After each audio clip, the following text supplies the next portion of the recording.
তো এই হচ্ছে টোটাল, এদিকে 6টা আর ওদিকে 6টা, মানে টোটাল 12টা মন্দির তোমরা দেখতে পাচ্ছ। তো এই হচ্ছে জনায়ের 12 মন্দির। আজ কিন্তু আমরা চলে এসেছি জনায়ের সেই প্রাচীন 12 মন্দিরে। তোমাদের আমি বলেছিলাম আগের ভিডিওতে দিয়ে আমি জনায়ের বিভিন্ন ঐতিহাসিক স্থান আমার ব্লগে তুলে ধরবো। আর যে 12টা মন্দির রয়েছে আমি তার উপরে এখন চলে এসেছি। তো চলো যাওয়া যাক, দেখা যাক। আমি এখন মন্দিরের পিছনে রয়েছি, আর পিছনটা কিন্তু পুরোটাই জঙ্গল। এদিকটা মানে যেখানেই দেখছি সেখানেই কিন্তু জঙ্গল পুরোটাই পিছনে। তো বন্ধুরা দেখো, আমরা এখন 12 মন্দিরের পিছনে চলে এসেছি। তো 12 মন্দিরের মাঠে কিন্তু খেলা হচ্ছে, আর প্রত্যেকটা এই যে 12টা সারি দেখতে পাচ্ছ, এখানে কিন্তু মন্দির রয়েছে। চলো একদম শেষ থেকে তোমাদের দেখাবো। দেখো পিছনে 6টা দেখতে পাচ্ছ, আর একদম পিছন সাইডে আমরা চলে আসছি এখন। তো মন্দিরের একেবারে শেষ প্রান্তে আমি এখন এসে গেছি। তো বন্ধুরা দেখো, এখানে কিন্তু 6টা 12টা মন্দির। পিছন দিক থেকে আমরা কিন্তু চলে এসেছি এখন একদম পিছনে। তো এখান থেকে যে 12টা মন্দিরের ভিউ, তো দেখো এর ভিতরে কিন্তু শিব ঠাকুর রয়েছে। শিব ঠাকুরটা আমি দেখিয়ে দিলাম। এখানে কিন্তু প্রত্যেকটা মন্দিরে শিব ঠাকুর রয়েছে। এটাই কিন্তু জনায়ের 12 মন্দির। আর জনায়ের 12 মন্দিরের সামনে একটা মাঠও রয়েছে, আর ওটা হচ্ছে পিছন দিক, আর এটা হচ্ছে সামনের দিক। প্রত্যেকটা মন্দির কিন্তু ভালোভাবে সারি সারিতে সাজানো রয়েছে দেখতে পাচ্ছ। আর প্রত্যেকটা ঠাকুর এখানে দেখো। আর এই হচ্ছে পিছন দিকটা। পিছন দিকটা পুরোটাই জঙ্গল, যেটা আমি তোমাদের একটু আগেও বললাম,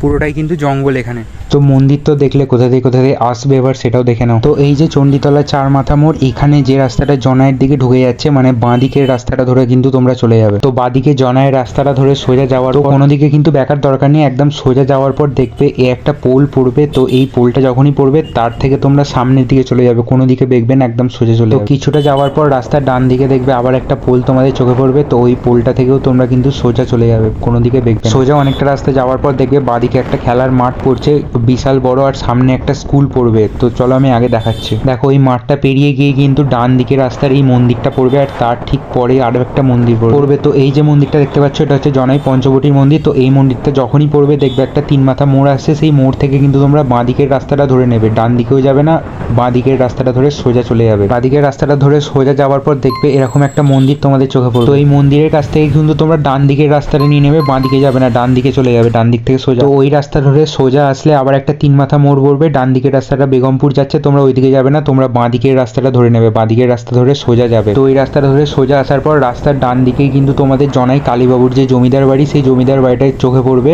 এটাও একটা ঐতিহাসিক স্থান, এটার ব্লগ আমি পরে দেবো। তো ওই রাস্তা ধরে সোজা যাবে। ওই রাস্তা ধরে সোজা যাওয়ার পর দেখবে ডান দিকে একটা রাস্তা ঢুকে যাচ্ছে, তো ওই রাস্তাটা তোমরা নিয়ে নেবে। তো এই যে রাস্তাটা তোমরা এখন নিলে, এটা হচ্ছে জনাই বাক্সার রাস্তা। তো এই রাস্তাটা ধরে 2 মিনিট যাওয়ার পরই রাস্তার ডান দিকে তোমাদের চোখে পড়বে জনাই 12 মন্দির। দেখো ওই রাস্তা ধরে সোজা চলে এলে একদম ডান দিকে একটা বিশাল বড় মাঠের সাইডে দেখবে এই 12টা মন্দির। তো এই হচ্ছে টোটাল, এদিকে 6টা আর ওদিকে 6টা, মানে টোটাল 12টা মন্দির তোমরা দেখতে পাচ্ছ।